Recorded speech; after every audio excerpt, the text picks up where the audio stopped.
Dear students, good morning. How are you? I hope you will be fine with healthy mind and healthy body. In the previous video, I taught you some short question answers of the lesson.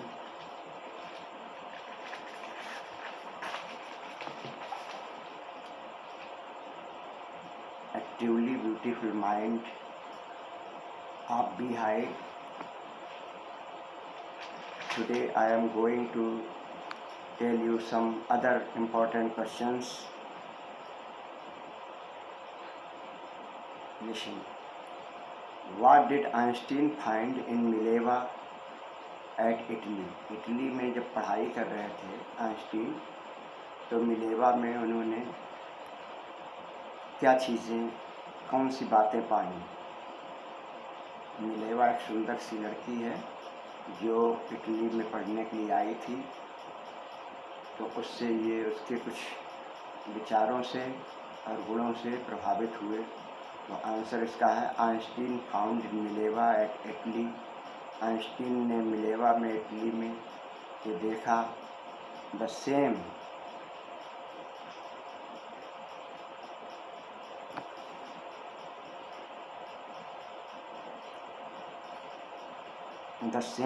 Behaviour and genius as he himself. उन्होंने देखा कि वो भी उतनी ही प्रतिभाशाली और उतनी ही व्यवहार में एक जैसी है जैसे वो स्वयं। Like him she also dislike the people who did not like art, literature and music. इसके अतिरिक्त वो ऐसे लोगों को नापसंद करती थी जो कि संगीत, कला और साहित्य में इंटरेस्ट नहीं लेते थे। और यही आदतें आइंस्टीन की भी थीं, तो उन्हें मिलेवा में काफ़ी अच्छाइयाँ और वैसे भी वो दिखने में सुंदर और गुणों में भी एक जैसी ही थी, प्रतिभाशाली भी थी। ये सारे गुण आइंस्टीन ने उस मिलेवा में देखे। Next question, what did Einstein call his desk drawer at the patent office in भाई? आइंस्टीन ने जो पेटेंट ऑफिस में अपनी एक डेस्क ड्रॉवर तैयार की थी, उसको क्या कहते थे और क्यों कहते थे, उसके बारे में। Einstein called his desk drawer at the patent office the bureau of theoretical physics.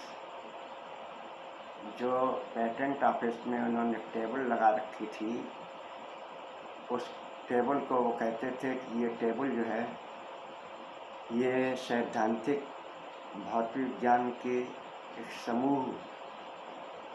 समूह है। इस टेबल पर ब्यूरो है। Einstein was actually developing his own ideas. सच में आइंस्टीन जो है अपने खुद के विचारों को विकसित कर रहे थे।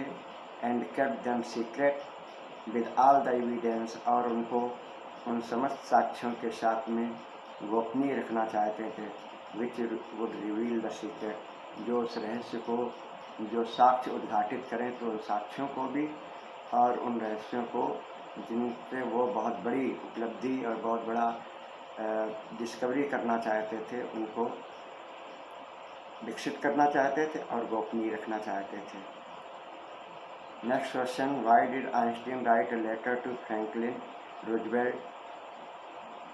आइंस्टीन ने फ्रैंकलिन रूजवेल्ट को पत्र क्यों लिखा? आंसर है with the emergence of Nazis in Germany. Germany में नाजीज के उदय के उपरांत Einstein immigrated to United States. Einstein ने यूनाइटेड स्टेट्स में बसने के लिए चले गए, रहने के लिए चले गए। इट वॉज द फैक्ट, सच बात तो ये थी, that Nazis had the ability to develop the atomic bomb. Nazis के अंदर एटॉमिक बम डेवलप करने की योग्यता हो गई थी।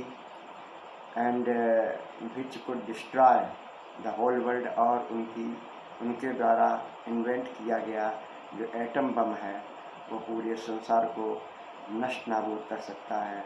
सो he warned Franklin Roosevelt in his letter, इसलिए उन्होंने फ्रैंकलिन रूजवेल्ट को उस पत्र में हिदायत देने के लिए कि ऐसी तबाही न हो, इसके लिए लेटर लिखा था। How did Einstein react to the bombing of Hiroshima and Nagasaki? Nagasaki और हिरोशिमा में जो परमाणु बम गिराए गए थे उसके बारे में आइंस्टीन ने क्या प्रतिक्रिया दी? Einstein was deeply shocked. Answer है आइंस्टीन को बहुत बड़ा आघात पहुंचा, बहुत दुख हुआ with the disaster called in Hiroshima and Nagasaki, जो हिरोशिमा और नागासाकी में तबाही हुई थी उसके लिए वो बहुत ही अत्यधिक दुखी हुए थे। He wrote a public massive, उन्होंने एक पब्लिक को जागरूक करने के लिए एक लेख लिखा टू द यूनाइटेड नेशन, और उसमें यूनाइटेड नेशन को ये सलाह दी demanding formation of world government. United nation एक ऐसे वर्ल्ड गवर्नमेंट की संरचना करे, बनाए, संस्था बनाए to stop the development of nuclear weapons, जिससे कि विश्व में बढ़ते हुए जो न्यूक्लियर वेपन्स यानी नाभिकीय हथियार हैं उन पर कंट्रोल किया जा सके, उनको रोका जा सके, क्योंकि ये विश्व में तबाही लाने वाली चीज़ें हैं। Next and the last question, why does the world remember Einstein as a global person? Einstein को एक विश्व नागरिक के रूप में क्यों संसार याद करता है? Answer, Einstein was regarded as a global citizen. Einstein को एक वैश्विक नागरिक के रूप में स्वीकारा जाता है, सम्मान दिया जाता है, because of his effect for world peace and non violence due to his humanitarian nature. अपने ह्यूमैनिटेरियन नेचर के कारण, वो ह्यूमैनिटेरियन मीन्स होता है मानवतावादी दृष्टिकोण के कारण और विश्व में शांति एवं अहिंसा लाने के प्रयासों के कारण उनको एक वैश्विक नागरिक के रूप में लोग संसार आज भी याद करता है। In this way I taught you the short question answers of this lesson. I hope you will learn these question answers and easy question answers, because I have already told you the summary of this lesson. That's why you can easily learn these question answers. We will meet with some new topic in the next video. Till then, goodbye. Have a nice day.